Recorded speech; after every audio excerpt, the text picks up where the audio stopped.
Hello, Nir. Hey. So you played a character that was very complex. I mean, I felt you brought a lot of sympathetic elements to Adolf Eichmann, and Oh. it was just such a... It was an interesting character where even after he got caught initially and he tried denying it, where I felt like for a second maybe again they caught the wrong guy.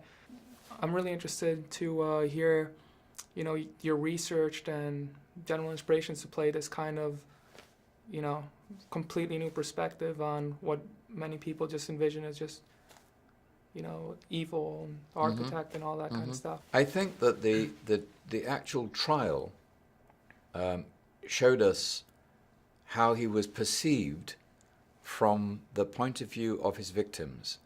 The first time ever, I think, that such a trial was televised worldwide, and the world had an opportunity to see his victims point to him. In other words, he seemed to be in that glass box, shaped and defined not by his ideology, but by his victims. That's where the truth emerges.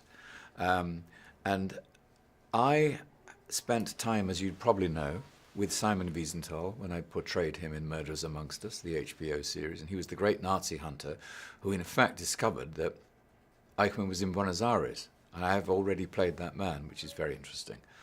Then, of course, I moved into Schindler's List under Stephen's guidance and met the Pfefferberg family and other survivors on the list, and then was graced with the opportunity of playing Otto Frank, the remarkable father of Anne Frank.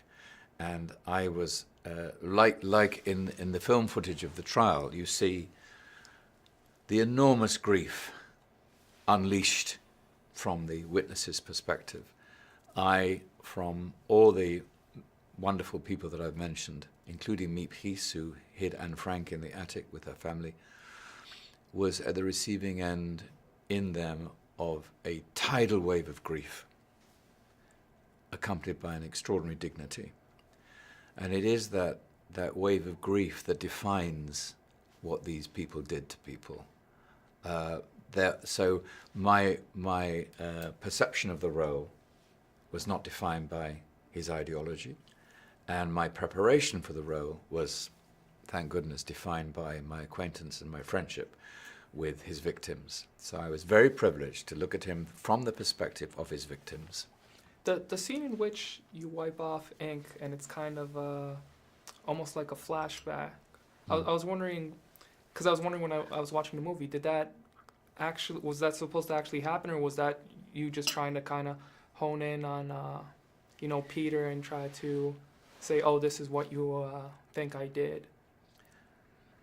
In the film, he mentions the child, that some blood splashing on him, or there is a very bizarre connection between cruelty and sentimentality, and also when a soul is stained, there is also some obsessive, repetitive gesture that sometimes accompanies that, like the famous washing of the hands of Lady Macbeth. And it's a similar kind of dramatic gesture that I think encapsulates the bizarre combination of utter indifference to the fate of people and yet making sure that his shoelaces are tied properly and his ties straight. It's a very odd combination, but it does exist, of that fastidiousness in the dress, and also, of course, the fastidiousness, scientific process,